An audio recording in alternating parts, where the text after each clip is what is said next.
Hi friends, வாங்க, வணக்கம். எல்லோரும் எப்படிப்பா இருக்கீங்க? நல்லா இருக்கீங்களா? சாப்பிட்டீங்களா?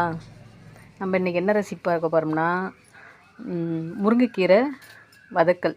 முருங்கைக்கீரை வதக்கல் வந்து டிஃப்ரெண்ட்டாக செய்ய போகிறோம், முட்டை போட்டு. சரிங்களா? அந்த முட்டை வந்து எப்படி போட்டு செய்கிறது அப்படிங்கிற வீடியோவை இன்றைக்கி பார்த்துடலாம். நான் வந்து எண்ணெய் வந்து இது பார்த்திங்கன்னா பழைய சாப்பாட்டு வத்தல் இருந்தது இல்லையா, அதை பொரித்தேன். அந்த எண்ணெய் கொஞ்சம் ஊற்றிட்டு தேவையான எண்ணெய் இதிலே நிறுத்திட்டேன். எண்ணெய் வந்து நல்லா காஞ்சிச்சு. கடுகு போட்டுக்கலாம். அடுத்தது பார்த்திங்கன்னா வெங்காயம், பச்சை மிளகா, கருவேப்பிலை 3 ஒட்டுக்க கட்டிக்கலாம்.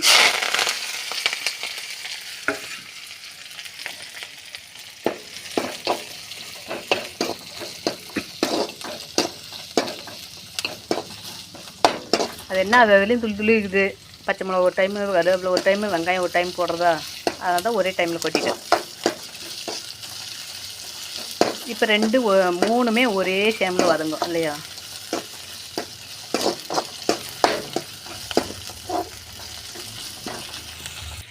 நான் வந்துட்டு இதில் பார்த்திங்கன்னா 3 முட்டை உடச்சி ஊற்றிக்கிட்டேன்.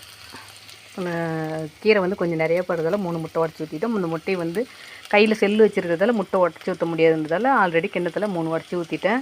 அதை ஊற்றி கிளறிக்கலாம். அடுப்பு வந்து சிம்மில் வச்சுக்கோங்க, இல்லை அடி பிடிக்கிற மாதிரி போயிடும். நீங்கள் முன்னாடியே முட்டை வந்து உடச்சி ஒரு கிண்ணத்தில் ஊற்றி வச்சுக்கோங்க. இதில் வந்து ஓரளவுக்கு தேவையான உப்பு போட்டுக்கலாம்ப்பா. ஒரு அரை உப்பு மட்டும் போட்டுக்கலாம், ஏன்னா கீரையிலையும் உப்பு போடுவோம் இல்லையா, அதனால் கொஞ்சமாக உப்பு போட்டுக்கலாம். நல்லா அடி பிடிக்காமல் கிளறிக்கலாம். கொஞ்சம் எண்ணெய் சேர்த்துருந்தாலே ரொம்ப அடி பிடிக்காது. அதில் சிம்மில் வச்சுருக்கோம்.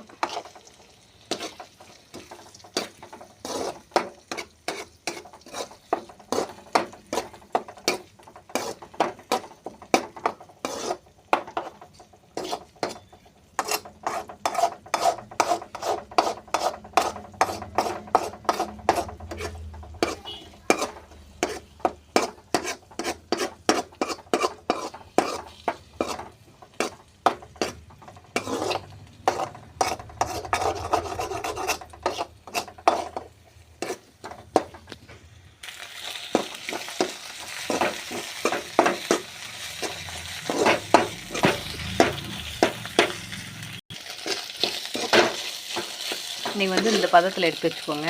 தனியாக எடுத்து வச்சுக்கலாம். முட்டை வந்து வறுத்து எடுத்து வச்சுக்கா. அதே வடைச்சட்டியில் கழுவிட்டு வந்துட்டு எண்ணெய் ஊற்றுறேன் கீரை வணக்கிறதுக்கு. கொஞ்சம் கீரை வந்து எண்ணெயிலே வணங்கணும், லைட்டாக தண்ணி போடணும், அதனால் எண்ணெய் கொஞ்சம் சேர்த்தே போட்டுக்கிறேன். ஏன்னா லாஸ்ட்டில் முட்டையும் கொட்டி வணக்கும் இல்லையா.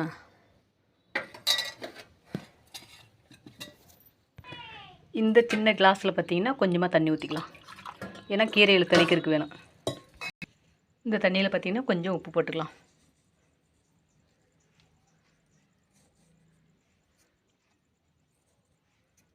கொஞ்சம் ஓரளவுக்கு தண்ணியில் வந்து உப்பு கக்கிற மாதிரி இருந்தால் போதும்.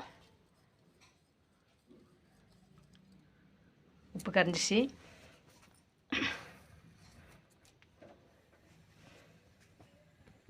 எண்ணெய் காஞ்சிச்சு. கடுகு போட்டுக்கலாம்ப்பா. இது பார்த்திங்கன்னா கடலப்பருப்பு, உடச்ச கருப்பு உளுந்து. முட்டை போடுறதால நீங்கள் பருப்பு போட வேண்டாம்னாலும் ஒன்றும் பிரச்சனை இல்லை. எனக்கு வந்து அந்த டேஸ்ட்டு பிடிக்கும், நான் போட்டிருக்கேன். நீங்கள் வேணுன்னா போடாம விட்டுருங்க. அடுத்து வந்து வரமிளகாய் கொட்டிக்கலாம்.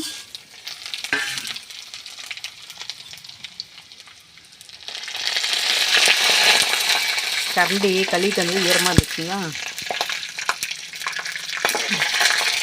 காம்பு ஒன்று இதில் வந்துருச்சு. ஐயோ கரும்பு.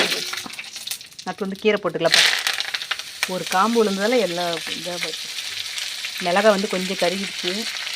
கையில் செல்லு வச்சுருக்கிறதால தான், ஒரு கையில் எல்லாமே செய்ய முடியல இல்லையா. செல்லு இல்லைன்னா நேரம் கரெக்டாக செஞ்சுருக்கலாம். செல்லு பிடிக்கிறதுக்கு ஆள் இல்லைப்பா.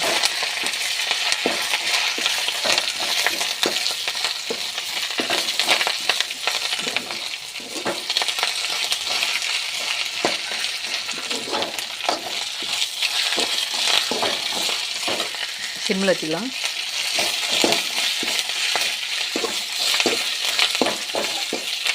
நான் வந்து கையில் செல்லு வச்சுருக்கிறதால எனக்கு பருப்பு மிளகாய் எல்லாமே கருகி போச்சு. நீங்கள் கரெக்டாக செஞ்சுக்கோங்க, சரிங்களா? ஏன்னா வேறு வழி இல்லை. நான் ஒரு கையில் செல்லு பிடிச்சிட்டு ஒரு கையில் செஞ்சுட்ருக்கேன். ஸ்டாண்டு இல்லைப்பா என்கிட்ட, ஸ்டாண்டு இல்லை, வேறு யாரும் செல்லு பிடிக்கிற மாதிரி ஆள் இல்லை. நான் எல்லா சமையலுமே ஒரு கையில் செல்லு வச்சுக்கிட்டு ஒரு கையால் தான் சமைச்சிட்ருக்கேன். சரி, நாம் தானே சாப்பிட்றோம், உரம்புரைக்க போட போகிறோம் இல்லையா? இப்போ இந்த ஸ்டேஜில் வந்து இந்த தண்ணி இருக்குது இல்லையா, இந்த தண்ணி அப்படியே லைட்டாக தெளித்து விடணும். உப்பு, அதை சொன்னேன், கையில் செல்லு இருக்கிறதால உங்களுக்கு அதை காட்ட முடியாது. நான் தண்ணி ஊற்றினா லைட்டாக உப்பு அதிகமாக போடாத அளவுக்கு லைட்டாக தண்ணி தெளித்து விட்டுக்கோங்க.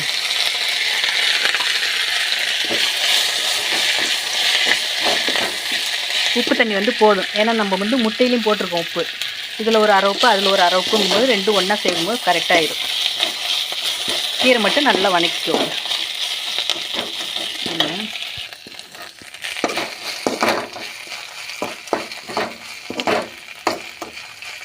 மிளகாய் கருகிடுச்சு, பருப்பு கருகிடுச்சு, நீங்கள் வந்து எதுவும் சொல்லாதீங்க. ஏன்னா நான் வந்து ஒரு கையில் செல்லை பிடிச்சிட்டு ஒரு கையால் செய்கிறதால கொஞ்சம் தவறு தான் செய்யுது. நீங்கள் செய்யும்போது கரெக்டாக பார்த்து செஞ்சுக்கோங்க.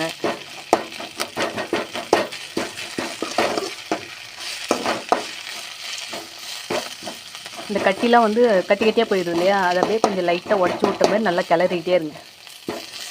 முருங்கைக்கீரை ரொம்ப நல்லதுப்பா. வாரத்தில் எத்தனை நாள் கிடைச்சாலும் அத்தனை நாள் சாப்பிடுங்க. வாரத்தில் ஒரு நாள் கிடைச்சாலும் வாங்கி சாப்பிடுங்க, 2 நாள் கிடைச்சாலும் சாப்பிடுங்க, 3 நாள் கிடைச்சாலும் சாப்பிடுங்க, டெய்லியும் கிடைச்சாலும் சாப்பிடுங்க. ஒன்றுமே பிரச்சனை இல்லை. ரொம்ப ரொம்ப நல்லது முருங்கைக்கீரை. நீங்கள் வந்து முட்டை போடாமல் செய்யணும்னா அவ்வளோதான். நல்லா கீரை கொஞ்சம் நேரம் வதங்க விட்டுட்டு அப்படியே இறக்கிடலாம்.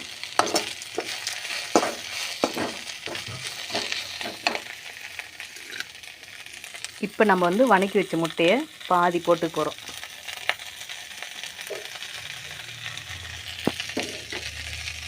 பாதி கொட்டி கிளறிட்டோம், அடுத்தது பாதி போட்டு போகிறோம். அவ்வளோதான், ஃபுல்லாக போட்டு நல்லா கிளறிக்கலாம்.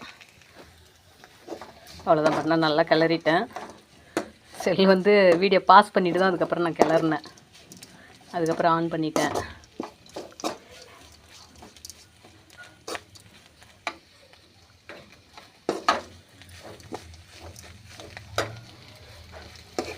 அவ்வளோதான்ப்பா, சூப்பரான முட்டை போட்டு முருங்கைக்கீரை பொரியல் ரெடி. நான் அப்படியே சொன்னதான், நீங்கள் முட்டை வேணாம் அப்படின்னா இப்போ நான் ஃபஸ்ட்டில் கீரை எப்படி செஞ்சேன்னா அதேமாரி செஞ்சு இறக்கி சாப்பிட்லாம். உப்பு மட்டும் அப்படியே போட்டிங்கன்னா கரையாது. தண்ணியில் ஊற்றி அந்த தண்ணி தெளித்து விடுங்க போதும்.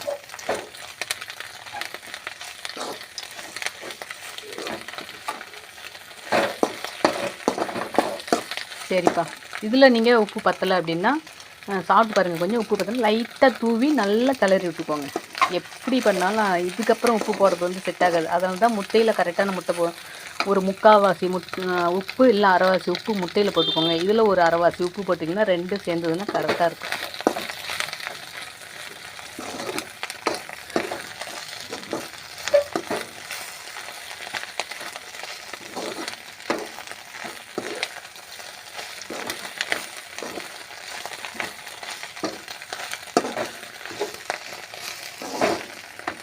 என்ன எனக்கே கொஞ்சம் அந்த பருப்பு மிளகாய் இதெல்லாம் கொஞ்சம் கருகுண்டு கொஞ்சம் சங்கடமாக இருக்குது. என்னடா இப்படி ஆயிடுச்சுன்னு. வேறு வழி இல்லை, நான் ஒரு கையில் செய்கிறதில்ல. அதெல்லாம் சகஜம் தானே. ஒரு சில பேர் 2 கையால் செய்யும்போது இருந்தால் தான் தப்பு. அதை ஒரு கையும் போது ஒன்றும் பண்ண முடியல. சரிப்பா, தவறுகள் எதாவது இருந்ததுன்னா மன்னித்து விடுங்கள். ஓகே, பாய்.